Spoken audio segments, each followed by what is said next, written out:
You are invited to the wedding of Maxwell and Anastasia. Max and Annie have been crazy about each other since university. Asking me to be best man, that was a given. The haste was surprising, but the venue? Some tiny village in Lincolnshire. Max was from Sidcup. Annie's dad was from Belarus. What was going on? I read about this place with Max as we drove past the sign welcoming us to Deeping St Jude. It's got a interesting history. We were a bit worse for wear after last night's stag. No time for anything fancy like strippers in Prague or a boat party in Riga. Just a pub crawl, then off to the fens. So you thought I'd get married there, did you? I said, while writing your boring dissertation on 17th century witchcraft.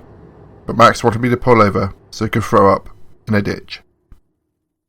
Deeping St Jude had one hotel, the Sheaf, with a receptionist called Courtney, who looked like she slept in a hedge. But we cleaned up and changed, there was a pavilion on the green, and guests were waiting. Have you seen my daughter? Annie's dad asked me in a Bond villain accent. Haven't you?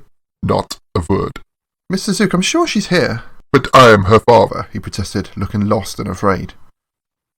I went to ask Max about Annie's whereabouts, but the vicar had arrived. If he was a vicar, black robe, one of those shiny scarves with symbols on it, but he wore a ferocious mask, or perhaps it was grinning. It's a local tradition, explained Max. The guests were seated, the sun had dipped in the shadowy horizon, a procession approached.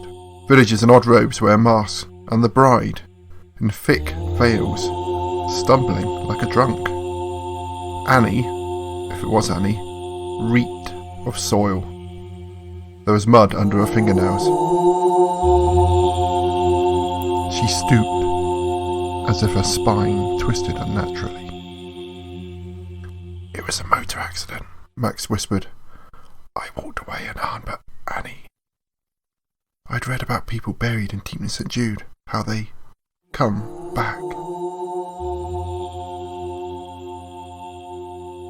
Wilt thou have this flesh? Intoned the vicar in a voice like snakes uncoiling.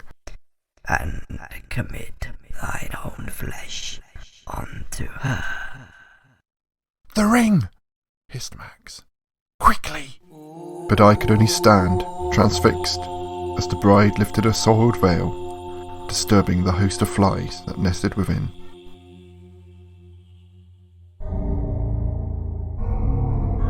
If you enjoyed A Wedding in Deeping St Jude, check out the other Daily Ghost Stories, and please like and subscribe. This is Ross from the General Witchfinders podcast.